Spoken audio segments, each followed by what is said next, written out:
in the morning time here, right at 8:30, as a matter of fact, because it's time for our 8:30 high beam this morning, and we are lucky to have graciously appearing with us the Director of Health Promotion at the Tuscarawas County Health Department, Jennifer Demuth. Hope I said that right. Jennifer, hi there.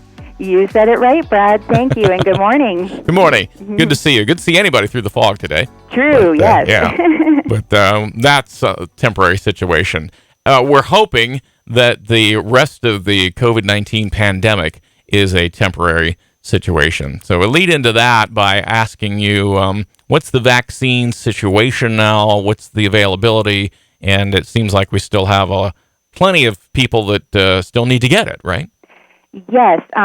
Here in Tuscarawas County, we have a population right around 92,000 people.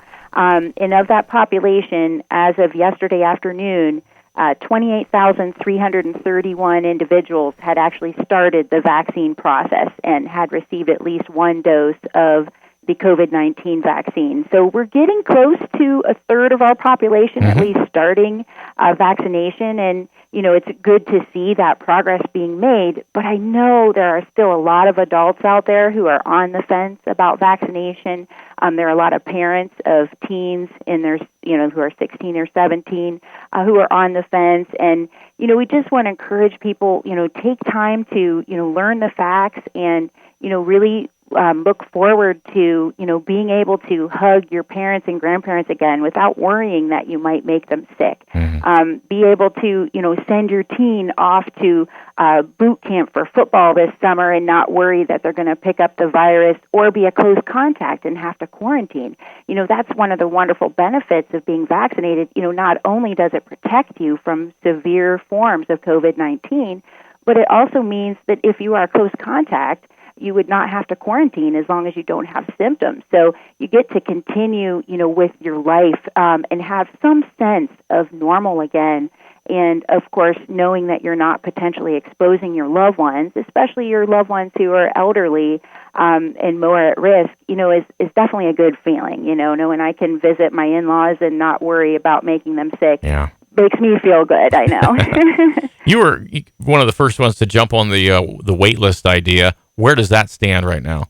Yes, well, that is excellent news as well, Brad. Here in Tuscarawas County, at one point, we had well over 6,000 people on our wait list for the vaccine. But at this time, we've actually gotten to a point where we have a better supply of the vaccine, and so we've been able to get through our wait list. And right now, if you call us here at the Tuscarawas County Health Department, we are able to schedule you for a vaccine appointment. And, in fact, we have several appointments available coming up on Monday, May 10th, between 11 a.m. and 3 p.m., so people can come on their lunch hour if that works for them. We have a drive-up clinic, so it's really simple. You just drive up, you park, we come out, help you with some paperwork. Our nurse makes sure you get the vaccine. You do stay here for at least 15 minutes after, just out of an abundance of caution to monitor you, and then you're on your way. So, most people are here between 20 and 30 minutes tops. So it's, really convenient. You can even eat your lunch in your car while you're waiting during, that monitoring time. So we're really trying to make it as simple as possible for people, maybe busy moms, you can pack those kiddos into the vehicle, entertain them if you've got some toys or a DVR player in your vehicle while you're there getting your shot. Yeah. So lots of great things, happening, lots of vaccine appointments available next Monday. Also, we have appointments available next Thursday from 8:15 a.m. to 12 p.m. So, please just give us a call here at the Tuscarawas County Health Department, 330-343-5555, extension 187 or 106, and we can get you scheduled for the Moderna vaccine. I was just going to ask you, it sounds like the supply is good, and that's the one that you have to administer now, correct? Yes, we are using Moderna, which is a 2-dose vaccine. And usually, we'll schedule your first dose and your second dose when you call us. That way you'll know, when to plan your schedule for that second dose. And then you would be considered fully vaccinated 2 weeks after your second dose. And that just enables the body to build up all the antibodies necessary to protect you. we've had a lot of people concerned about side effects, and side effects are normal with vaccines. It means the vaccine is doing what it's supposed to do. Most common side effect is a sore arm. In some cases, you do have a few people who for a day or two will get a mild fever, maybe chills, maybe some aches and pains. But by and large, a lot of people are able to take whatever their physician, recommends for them, either Tylenol or ibuprofen to help, and then they do just fine. And we figure that's, 1 or 2 days of feeling maybe not 100% is a whole lot better than, having to quarantine for 14 days for being a close contact, or, even worse yet, contracting the virus and ending up very ill, hospitalized, or worse. Right. So, yeah. No question. You have so many other things as far as community health to be concerned about, and this has overridden the headlines and a lot of your attention and ours.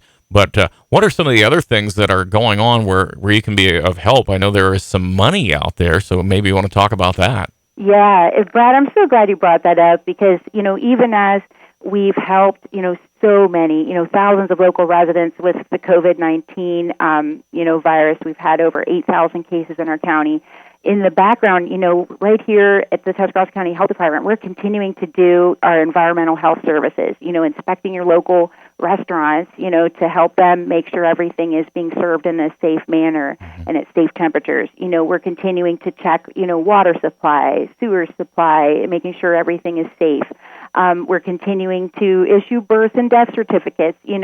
Those services, including, well child vaccines, those are all continuing here. And one of those services through our health department is, helping homeowners with repair or replacement of failing septic systems. We are able to help with those expenses on a limited time because we just received a $150,000 loan from the Ohio Environmental Protection Agency's Water Pollution Control Fund. And this loan is principal forgiveness and does not require repayment. And thanks to this fund here at the health department, we are able to really help improve the quality of life for low-income residents who have, failing septic systems. We can help them with the cost of repair and replacement of their home sewage treatment system, or the cost to connect the home to a sanitary sewer. And a lot of people don't think of this, but, when you have a good, working, safe septic system, that really helps address potential health concerns, and really improves the local water quality by making sure there's no, sewage potentially seeping into our local, water sources. So, it's really an excellent program. And, of course, there are income criteria to be able to apply for this, for this assistance. But those who are eligible can be awarded 50% to 100% of their home septic system's cost based on their household income. Fantastic. And like you said, so needed. There's some bacteria that we don't want spreading around.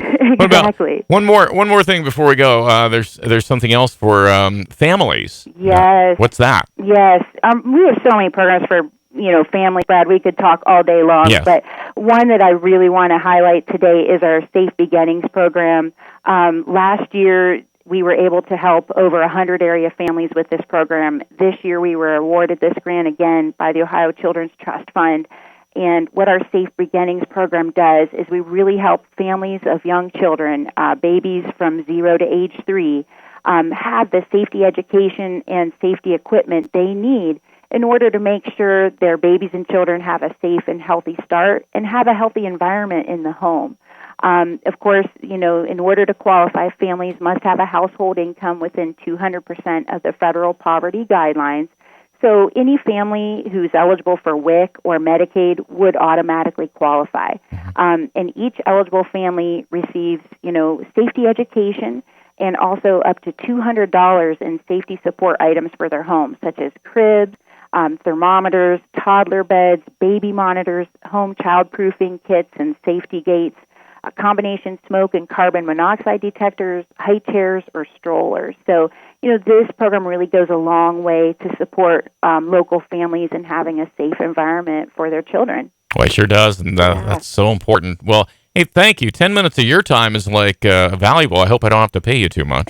You don't have to pay me a dime. We're just happy to get the information out there. We really are here at the Tuscarawas County Health Department to support local families. And for more information about these programs, please call us here at the Health Department or visit us online at www.tchdnow.org. And, of course, our phone number is 330-343-5555. Well, hey, thanks again. I hope you get some calls for appointments and then for people to apply for the money, which would go toward things that we need to get done here in the community. Jennifer Demuth, thank you again. Thank you, Brad. You have a great day. You too. Thanks a lot. You. That is Jennifer Demuth of the Tuscarawas County Health Department, Director of Health Promotion and Community Relations, here on our 8:30 High Beam on the BT Morning Show.